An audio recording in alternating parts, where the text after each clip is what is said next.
जब polling station का result आ गया, फॉर्म 45 आ गए, मीडिया के ऊपर सारे लोगों ने देखा, रिजल्ट चल रहे थे, तो मेरा जो रिजल्ट है वो 13,000 की लीड से मैं इलेक्शन जीत रहा था। 200 के करीब जब फॉर्म 45 आ गया 321 में से, इट्स ऑलमोस्ट 65-64%। तो 13,000 की लीड से मैं पीपल्स पार्टी और नून लीग दो उम्मीदवारों के खिलाफ जीत रहा था। यहाँ पे आपको बताता चलूं कि यहाँ पे 1-to-1 मुकाबला नहीं था, क्योंकि हमारे साउथ पंजाब में पीपल्स पार्टी को भी हिस्सा दिया जाता है। मैं समझता हूँ वोट तो शायद नहीं है, हिस्सा दिया जाता है। तो रहीम यार खान ने पीपल्स पार्टी को हिस्सा मुताबिक जुस्सा दिया गया। वो इस सूरत में दिया गया कि वहां पे मेरे मुखालिफ जो कैंडिडेट था मुर्तजा महमूद, उसके वालिद मखदूम अहमद महमूद हैं, जो कि पहले पंजाब के गवर्नर रहे हैं और अब दोबारा उन्होंने सीवी दी हुई है गवर्नर पंजाब बनने के लिए। तो चूंकि मेरे सामने नून लीग का कैंडिडेट मखदूम मुबीन आलम था, ये वही कैंडिडेट है जो 2018 के इलेक्शन में हमारे टिकट पर इलेक्शन जीत के हमारी पार्टी को उसने अदम एतमाद में हमारे खिलाफ वोट किया। और इमरान खान साहब ने ये इस दफा अपने वर्कर को एक टिकट दिया कि भाई इन लोटाइज्म के खिलाफ हमने जाना है।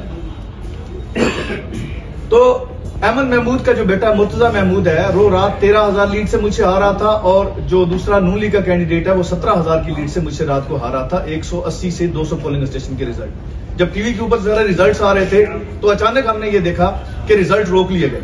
हमारे वुकला की जो टीम है वो आरओ के ऑफिस में पहुंची, जहां पे एक 30 इंच की स्क्रीन लगाई गई थी और उसके ऊपर रिजल्ट दिखाए जा रहे थे, और सारे पोलिंग एजेंट्स को, इलेक्शन एजेंट्स को उस स्क्रीन से भी 50 फुट दूर क्वार्टन करके खड़ा किया जा रहा है कि आपके यही रिजल्ट है, यही टीवी के ऊपर चलने हैं, यहीं से आपने नोट करने हैं। और वहां पे पुलिस और रेंजर को लगा दिया गया और हमारे किसी इलेक्शन एजेंट को वहां पे घुसने ना दिया गया। मैं खुद गया, हमें उन्होंने वहां से धक्के मार के बाहर निकाला और हमें फॉर्म 45 के ऊपर जो रिजल्ट बनना था, क्योंकि हमारी मौजूदगी, हम उम्मीदवार थे, हमारी मौजूदगी में वो फॉर्म 45 के ऊपर रिजल्ट बनना था, मगर उन्होंने रिजल्ट रोक लिया। और सुबह 10 बजे तक उन्होंने, रात 3 बजे से रिजल्ट रोके सुबह 10 बजे तक रिजल्ट रोके रखा। सुबह 10 बजे जब रिजल्ट उसके ऊपर लगना शुरू हुए तो उसकी तरतीब बदल गई थी, उसकी तरतीब चेंज कर दी गई। और वो तरतीब इस तरह चेंज की गई कि अपनी मर्जी से वो जो बकाया इनके फॉर्म 45 थे उन्होंने रिलीज करना रोक दिया रात को। और वो जो पोलिंग स्टेशन थे, जिन 40 से 50 पोलिंग स्टेशन के ऊपर इन्होंने हमारे पोलिंग एजेंट्स को बैठने नहीं दिया या धक्के देके बाहर निकाला, उन पोलिंग स्टेशन के ऊपर इन्होंने फिर अपनी इलेक्शन मैनेजमेंट की, जिसको हम पॉलिटिकल इंजीनियरिंग भी बोलते हैं और जिसको हम धांधली भी बोलते हैं, जिसको हम रिगिंग भी बोलते हैं। तो वो उसका फिर काम शुरू हुआ।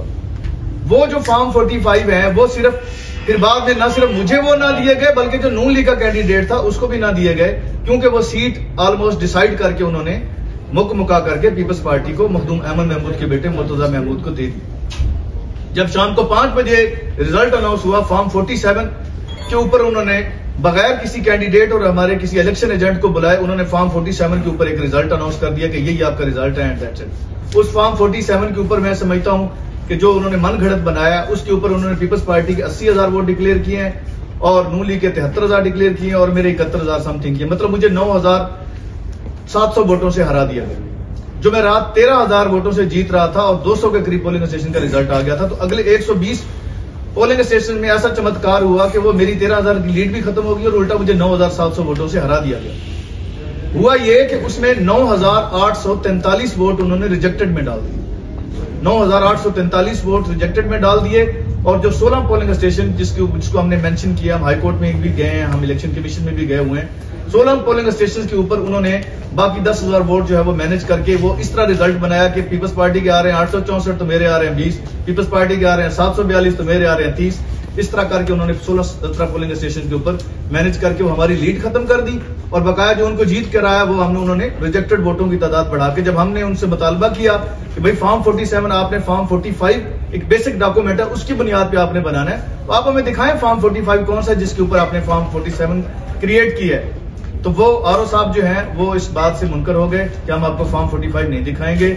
और उनको हमने जब रिजेक्टेड वोटों का मुतालबा किया तो रिजेक्टेड वोट भी दिखाने से वो आज के दिन तक इनकारी रहे और यूं उन्होंने हमें एक धौंस और धांधली से इलेक्शन हरा दिया। अब हमारा मुतालबा ये है, आला हुकाम से हमारा मुतालबा ये है और साहिब अख्तियारात से हमारा मुतालबा ये है कि हमारा एक राइट था, हम हाईकोर्ट में गए, हाईकोर्ट भावलपुर ने हमें डायरेक्शन दी कि आप इलेक्शन कमीशन ऑफ पाकिस्तान में जाएं। हम इलेक्शन कमीशन ऑफ पाकिस्तान में चले गए, मेरे साथ मेरी काउंसिल बैठे हैं, उमर शरीफ बाजवा साहब और बाकी हमारे दोस्त हैं। तो 13 तारीख से हम इलेक्शन कमीशन में जाके हमने रिट पिटीशन किया हुआ है और जो इलेक्शन कमीशन के हमारे चीफ इलेक्शन कमिश्नर है वो भी राजा हैं, राजा सिकंदर, राजा सुल्तान साहब। तो उनसे ये 13 तारीख से लेकर आज 23 तारीख होगी, 10 दिन तक हमारी रिट पिटीशन नहीं लगाई गई। जिस तरह पीटीआई के बाकी बहुत सारे लोगों की, हम समझते हैं कि पूरे पाकिस्तान में हमारी जमात के 80 से ज्यादा लोगों को जो एमएनए की सीट जीत चुके थे उनको धौंस धांधली से हराया गया है। तो उनमें से जो चंद हमारे वकला साहबान हैं, जो हमारे लीडरान हैं, उनके तो केसेस जरूर लग रहे हैं, मगर जो आम आदमी मेरे जैसा वर्कर है, जो 60-70 लोग और मेरे साथ हैं, उनके केसेस अब तक इलेक्शन कमीशन ऑफ पाकिस्तान नहीं लगा रहा। और मैं ये समझ रहा हूं कि ये भी सोची समझी एक तरतीब के साथ हो रहा है कि इस दरमियान इलेक्शन ट्रिब्यूनल भी बन गए हैं, उधर से हमारा वो टाइम भी जाया हो रहा है, और इलेक्शन कमीशन के पास हम हर तरह की दरखास्तें लेके जा चुके हैं। जिस तरह आरओ ने हमारे साथ, इलेक्शन कमीशन का नुमाइंदा था आरओ, जो सलूक उसने हमारे साथ वही किया, वही हमारे साथ चीफ इलेक्शन कमिश्नर साहब कर रहे हैं, और आज तक हमारी पिटीशन नहीं लग रही। उसके बाद हम आपके पास हाजिर आए हैं क्योंकि आप नेशनल प्रेस क्लब में पूरे पाकिस्तान को आप नुमाइंदा हैं आपके, तो आपके तवस्सुल से हम अपनी आवाज अपनी कौम तक पहुंचाना चाहते हैं कि ये इस मुल्क के अंदर ये जबर, ये धौंस और ये धांधली हो रही है, जिसकी बेस पे इस तरह का फ्री एंड फेयर इलेक्शन कोई भी नहीं इसको कह सकता, ना दुनिया मान रही है ना मीडिया मान रहा है। हमने अपने सारे फॉर्म 45 जो है अपनी जमात को जमा करवा दिया, और हमारी जमात ने इंटरनेशनल मीडिया के साथ वो सारी डिटेल शेयर कर ली है, और इंटरनेशनल मीडिया भी इसको आवाज उठा रहा है। हमारी आपसे भी ये रिक्वेस्ट है कि आप इस हक और सच का साथ दें, तहरीक इंसाफ के लोगों का आवाज को जो है वो आगे तक जहां तक आप पहुंचा सकते हैं पहुंचाएं। और हमें ये इंसाफ की उम्मीद है कि अगर हमें इलेक्शन कमीशन से नहीं मिलेगा इंसाफ, तो फिर हम इंशाल्लाह ताला उसके बाद इलेक्शन ट्रिब्यूनल में भी जाएंगे। इलेक्शन ट्रिब्यूनल से नहीं मिलेगा तो हम इंशाल्लाह ताला सुप्रीम कोर्ट तक जाएंगे। और आखिरी बात यह है कि मैं उस लीडर इमरान खान का मानने वाला हूं कि जिसने 2013 में सिर्फ 4 हल्के खुलवाने के लिए 5 साल तक पुरअमन एहतजाज किया है। तो जहां पे 4 हल्कों को खुलवाने के लिए 5 साल तहरीक इंसाफ एहतजाज कर सकती है, वहां पे 80 हल्के इंशाल्लाह ताला तहरीक इंसाफ जब तक नहीं खुलवाएगी तब तक हम आराम से नहीं बैठेंगे। हम पुरअमन लोग हैं, एहतजाज हमारा हक है।